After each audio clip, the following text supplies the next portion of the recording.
Have you ever felt like your life is being shaped by something invisible? You attract the same people, repeat the same mistakes, feel stuck in roles you didn't choose. In this video, we'll explore Carl Jung's archetypes, universal patterns buried in the unconscious mind, and how these hidden symbols may be shaping your thoughts, decisions, and relationships without you realizing it. This is not just psychology.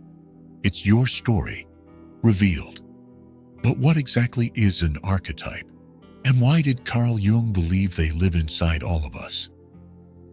You've felt them, not in your thoughts, but in the shape of your fear, in the voice that rises when no one else is speaking, in the pull towards something that doesn't make sense, but feels ancient. Carl Jung, the founder of analytical psychology, called them archetypes, universal psychic structures that live within the unconscious mind. They are not learned. They are inherited. You don't choose them. You awaken into them. Archetypes are the deep architecture of human emotion. They live beneath your memories. They shape your instincts before your thoughts can form. They are not the characters in a story. They are the patterns behind every story, appearing again and again across centuries, continents, and cultures. Different names, same energy. You've seen them in creation myths, in flood narratives, in the rise and fall of empires, in the rituals of strangers you've never met and still somehow understand. They live inside folklore, in sacred texts, in the pulse of civilization. But their power doesn't lie in mythology. It lies in how they move through you, subtly, silently, until you forget they're there. An archetype isn't a fantasy. It's an internal compass, a force that organizes experience, giving shape to love, conflict, grief, and becoming. Most people never see them, but their influence is everywhere, in the stories you're drawn to, the decisions you can't explain, the emotions that feel larger than your life. These are not random. They are signals. Archetypes are not symbols you chase. They are symbols that live inside you and wait to be remembered. Once you name them, they no longer control you. But until then, you are not the author. You're the instrument, and the pattern plays on. You may think you're choosing your life, but what if your roles were written before you were even aware you were playing them? If something in you stirred while listening, trust it. These aren't just ideas. They're fragments of a truth you've always carried. Subscribe to Deep Rewind for more unspoken insights, the kind that don't just explain, but remember you, how archetypes shape you without you knowing. You think you're reacting, but you're repeating, not because you're weak, but because the pattern was there before you arrived. Archetypes don't ask to be believed. They work in silence, inside childhood memories, inside choices that feel like yours, but were never fully conscious. They show up early, before you had language for them. You weren't told to be the responsible one. You just became it.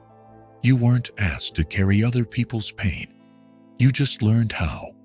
Not because it was safe, but because it was familiar. These patterns aren't habits. They're psychic blueprints, inherited roles, passed down like heirlooms. You watched them, absorbed them, became them. And now, you attract the same kind of people. Find comfort in the same kind of chaos.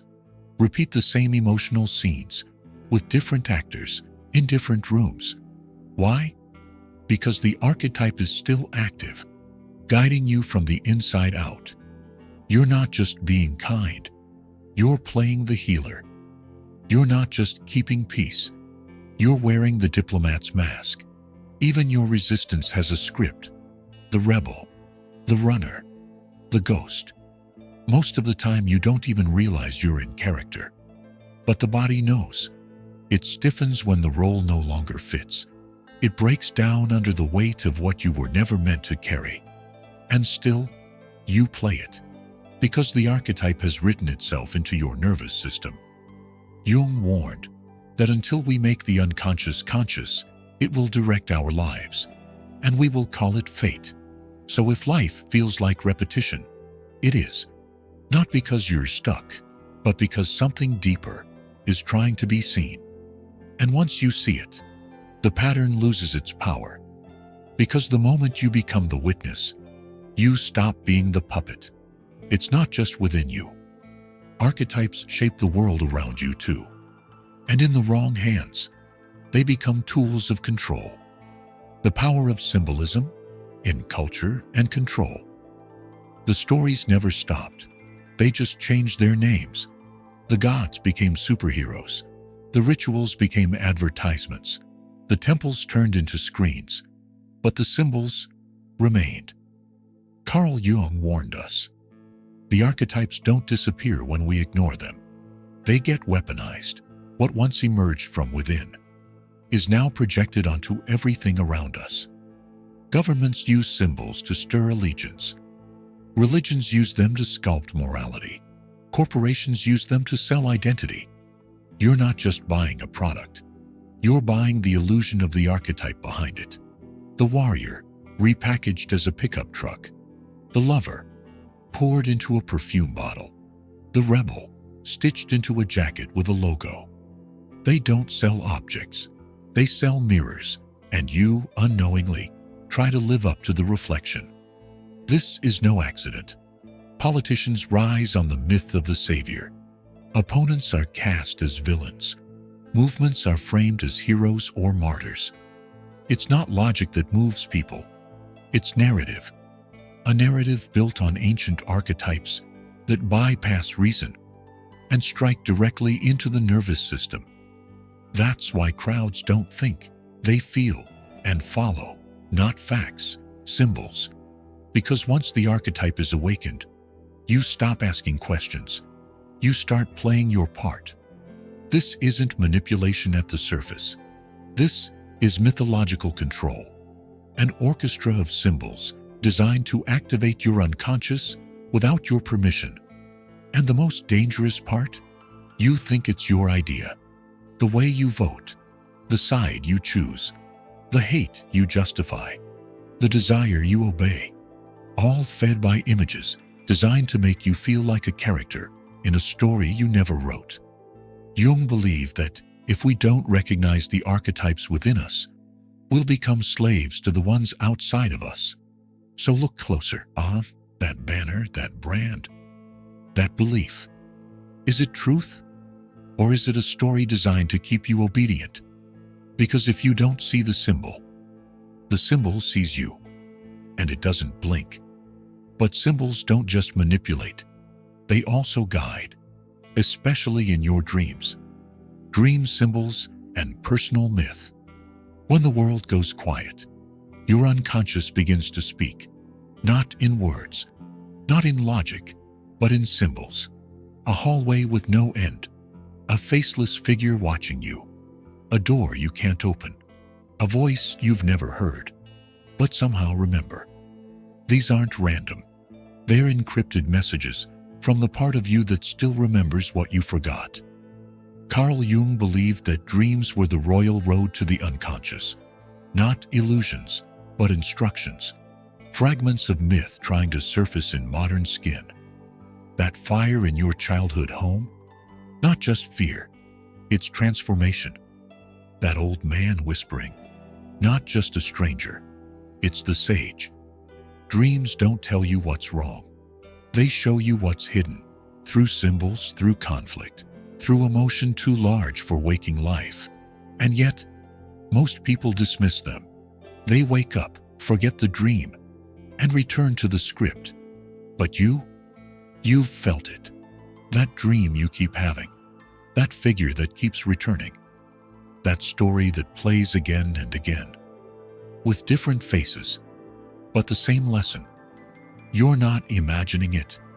Your psyche is trying to complete a myth. Your myth. Jung believed each person carries a personal myth. A symbolic story the soul longs to live, not to perform, to embody. And the dreams, they're the compass. They show what's missing, what's repressed, what's longing to be seen. A shadow you've denied, a truth you've buried, a strength you were taught to fear. Every dream is a message written in code, a moment where the unconscious pulls back the curtain and says, "This is who you are, beneath the roles. This is who you were before the forgetting." So ask yourself, that dream that won't go away, is it haunting you or guiding you home? What happens when you don't see the archetype at all? It doesn't vanish, it takes over. The danger of unconscious archetypes. You don't need to believe in archetypes for them to rule you. They don't ask for your permission. They wait for your silence. Carl Jung warned us. When archetypes remain unconscious, they don't disappear. They possess. The rescuer becomes the martyr. The lover becomes the addict. The wise one becomes the one who never speaks. Because without awareness, every strength becomes a trap. That drive to save others, it might be the hero in overdrive. So addicted to struggle, you don't know who you are without a crisis. That voice that says, "You're always the victim," that's not your truth. That's the archetype repeating itself through you, because it was never healed. Unconscious archetypes hijack the nervous system. You'll call it instinct, but it's automation. You'll think it's love, but it's codependency wearing a mask. You'll chase purpose, but end up living someone else's trauma pattern.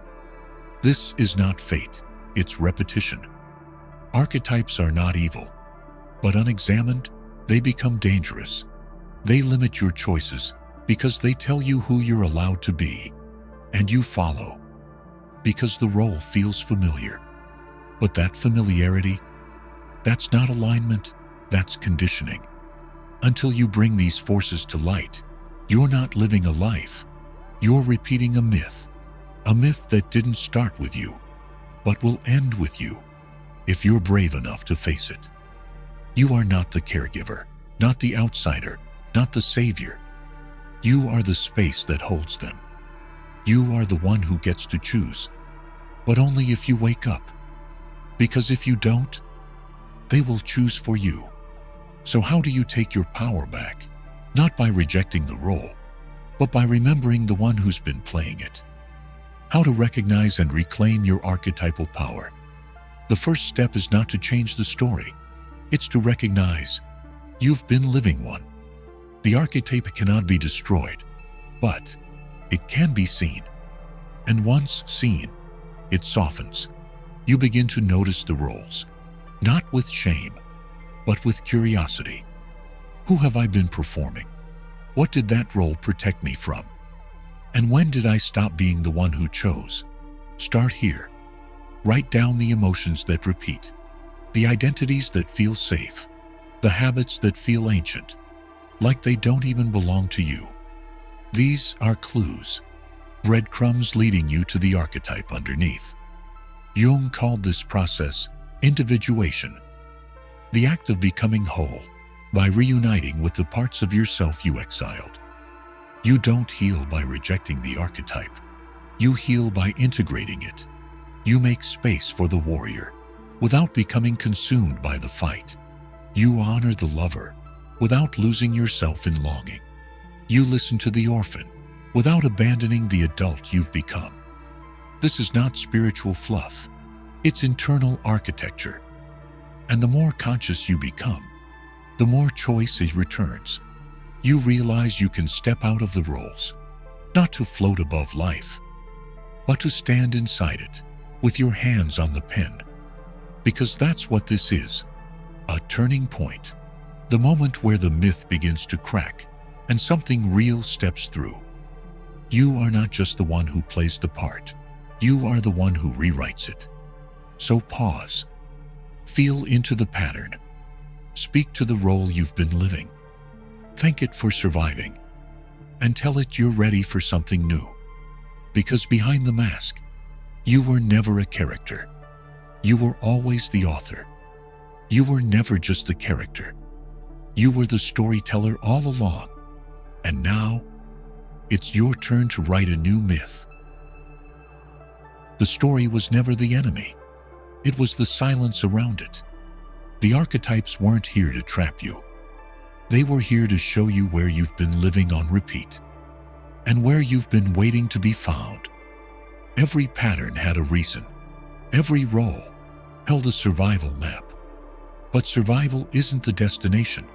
It's the doorway. Carl Jung didn't ask us to abandon our symbols. He asked us to become conscious of them, to realize that the myths we inherit are not fixed truths, but invitations. And the invitation is this: wake up, not from the dream, but into it. Start asking the questions you were taught not to ask. Who am I when no one is watching? What role have I performed to feel safe? What part of me have I abandoned?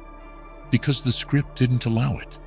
Because when you pause long enough to ask, the unconscious begins to answer.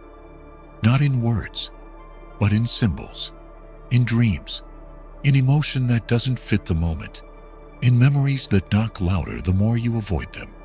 You don't need to conquer the archetype. You only need to listen to it, understand its shape, honor its lesson, and then decide what's next. You were never meant to stay inside a single myth. You were meant to outgrow it. So ask yourself now, which archetype has been running your life, and which one are you ready to reclaim?